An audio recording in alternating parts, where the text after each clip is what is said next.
जंगल की अदालत।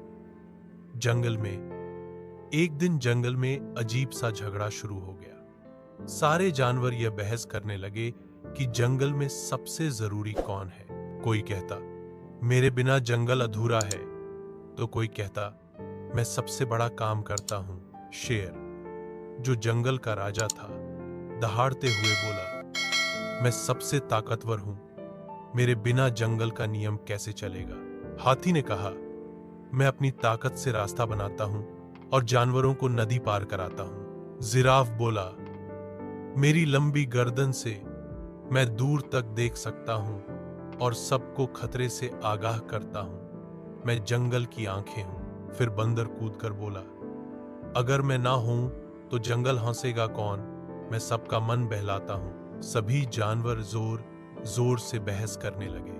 तभी एक बुद्धिमान उल्लू, जिसका नाम ओरू था, बोला इसका फैसला अब जंगल की अदालत में होगा। हर जानवर अपनी बात कहेगा और हम तय करेंगे कि सबसे जरूरी कौन है। अगले दिन अदालत एक बड़े पेड़ के नीचे लगी। हर जानवर ने आकर बताया कि वो जंगल के लिए कितना जरूरी है। आखिर में एक छोटी सी चींटी आई और धीरे से बोली अगर मैं ना रहूं तो मिट्टी नरम ना हो, बीज ना उगे और पेड़ ना हो। मेरा काम छोटा है पर जरूरी है। सारा जंगल चुप हो गया। उल्लू और उन्हें अपने पंख फैलाते हुए कहा हर जानवर, चाहे छोटा हो या बड़ा, जंगल की एक कड़ी है। अगर एक भी कड़ी टूट जाए तो पूरा संतुलन बिगड़ जाता है। शेर ने सिर झुकाकर कहा हम सब बराबर हैं, हर किसी की अपनी अहमियत है। उस दिन के बाद जंगल में कोई खुद को बड़ा नहीं समझता था और ना किसी को छोटा। सबने एक दूसरे की इज्जत करना सीख लिया। नैतिक शिक्षा, जंगल हो या दुनिया, हर कोई जरूरी होता है। असली ताकत एकता में होती है, घमंड में नहीं। लड़का और घायल जंगल। एक गांव में, जो एक घने जंगल के किनारे बसा था, अयान नाम का एक दयालु लड़का रहता था। उसे जानवरों से बहुत प्यार था। हर दिन वह पक्षियों को दाना देता, गिलहरियों से बातें करता और पेड़ों के नीचे बैठकर जंगल की आवाजें सुनता। एक सुबह अयान ने जंगल से एक डरावनी चीख सुनी। वह तुरंत आवाज की तरफ दौड़ा और देखा कि एक हिरण जाल में फंसा हुआ था। उसका पैर घायल था और खून बह रहा था। अयान ने तुरंत जाल खोला, जख्म साफ किया और धीरे से बोला डरो मत, मैं तुम्हारी मदद करूंगा। हिरण ने आंसू भरी आंखों से उसे देखा और धीरे धीरे वापस जंगल की तरफ चला गया। अगले दिन एक अजीब बात हुई। जब अयान जंगल से गुजर रहा था तो ऐसे जानवर उसके आस पास आने लगे जिन्हें उसने पहले कभी नहीं देखा था। एक बंदर ने उसे आम दिया, पक्षियों ने उसके चारों ओर मधुर गीत गाए और एक शेर भी दूर से उसे शांतिपूर्वक देख रहा था, न गुस्से से बल्कि सम्मान से। उस रात अयान ने एक सपना देखा। चमकते हुए शेर के रूप में जंगल की आत्मा उससे बोली तुमने एक घायल को सच्चे दिल से बचाया। जंगल कभी एहसान नहीं भूलता, लेकिन खुशी के साथ खतरा भी आया। कुछ शिकारी गांव में आए, उनके पास बंदूकें थीं और उनकी नजर जानवरों और पेड़ों पर थी। अयान उनके रास्ते में खड़ा हो गया और विनती की कृपया जंगल को नुकसान मत पहुंचाओ, यह हमारी सांसों की रक्षा करता है। शिकारी हंसे और उसे धक्का देकर आगे बढ़ने लगे। तभी जंगल जाग उठा।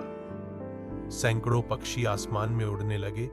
बंदरों ने शाखाएं फेंकी, हाथियों ने रास्ता रोक लिया और शेर गरजता हुआ सामने आ गया। शिकारी डर गए, अपने हथियार गिरा दिए और भाग गए। अयान चुपचाप खड़ा था, जैसे जंगल ने उसकी आवाज बनकर बोल दिया हो। उस दिन के बाद अयान को जंगल का लड़का कहा जाने लगा। जानवर उससे डरते नहीं थे, बल्कि उस पर भरोसा करते थे। और गांव वालों ने सीखा कि जो प्रकृति की रक्षा करता है, प्रकृति उसकी रक्षा करती है। नैतिक शिक्षा, जानवर हमारी भाषा नहीं बोलते, लेकिन वे प्यार, सच्चाई और वफादारी को हमसे बेहतर समझते हैं। प्रकृति का सम्मान करो, यह तुम्हारी सबसे बड़ी रक्षा करेगी। फेक्सू और घायलबाज। जंगल के किनारे एक चालाक लेकिन अकेली लोमड़ी रहती थी जिसका नाम था फेक्सू। वह बहुत होशियार थी लेकिन किसी से दोस्ती नहीं रखती थी। बाकी जानवर कहते थे, फेक्सू तो बस अपनी ही सोचती है। एक दिन फेक्सू खाने की तलाश में जंगल के ऊंचे पहाड़ी इलाके में गई। वहां उसने एक चट्टान के नीचे कुछ हिलते हुए देखा। जब वो पास पहुंची तो देखा एक घायलबाज जमीन पर पड़ा था। उसका पंख टूटा हुआ था और वो उड़ नहीं सकता था। फेक्सू रुक गई। उसने सोचा, मैं तो किसी की मदद नहीं करती, लेकिन ये पक्षी बहुत तकलीफ में है। थोड़ी देर सोचने के बाद उसने कहा, मैं तुम्हें अकेला नहीं छोड़ूंगी। फेक्सू ने अपनी पूंछ से बाज को गर्मी दी, अपना बचा हुआ खाना उसे खिलाया और कई दिनों तक उसकी देखभाल करती रही। धीरे धीरे बाज ठीक होने लगा। एक दिन बाज ने आसमान की तरफ देखा और कहा, अब मेरा पंख ठीक हो गया है, मैं वापस उड़ सकता हूं। फेक्सू मुस्कुराई, लेकिन उसके दिल में थोड़ा सा दुख था। बाज ने अपने पंख फैलाए और ऊंचे आसमान की तरफ उड़ गया। लेकिन 3 दिन बाद फेक्सू ने जब अपनी आंखें खोली तो आसमान में दर्जनों बाज उड़ रहे थे और सबसे आगे वही बाज था जिसे फेक्सू ने बचाया था। उन बाजों ने पेड़ों से फल गिराए, नदी से पानी लाकर दिया और अपने पंखों से छाया बनाई। फेक्सू की जिंदगी बदल गई। अब फेक्सू अकेली नहीं थी, वो सबकी दोस्त थी और जंगल के सारे जानवर उसकी इज्जत करने लगे। सीख, कभी कभी जब हम दूसरों की मदद करते हैं तो बदले में हमें मिलती है सच्ची दोस्ती। हंस और हिरण की दोस्ती।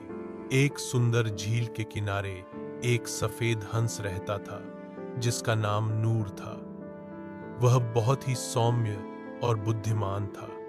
हर सुबह वह पानी पर तैरता और मीठा गुनगुनाता। झील के पास ही जंगल में एक छोटा हिरण रहता था जिसका नाम चांद था। वह चौकन्ना लेकिन शर्मीला था। वह अक्सर पेड़ों के पीछे से हंस को देखा करता, लेकिन कभी पास नहीं आता। एक दिन जंगल में आग लग गई। सभी पक्षी उड़ गए और जानवर इधर उधर भागने लगे। हिरण चांद भी भागने की कोशिश कर रहा था, लेकिन उसका पैर एक झाड़ी में फंस गया। ऊपर से उड़ते हुए हंस नूर को दूर धुआं दिखाई दिया। जब वह नीचे आया तो उसने देखा कि चांद मुसीबत में है। नूर तुरंत नीचे उतरा और अपनी मजबूत चोंच से झाड़ी के कांटे निकालने लगा।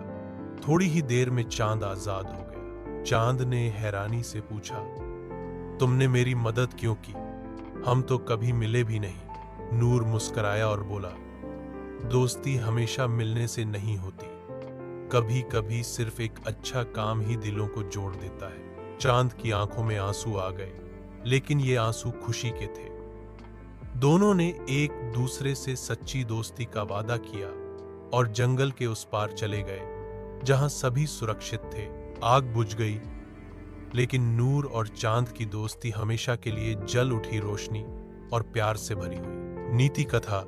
सीख, सच्ची दोस्ती रंग, रूप या पहचान नहीं देखती, वह सिर्फ दिल की भाषा समझती है।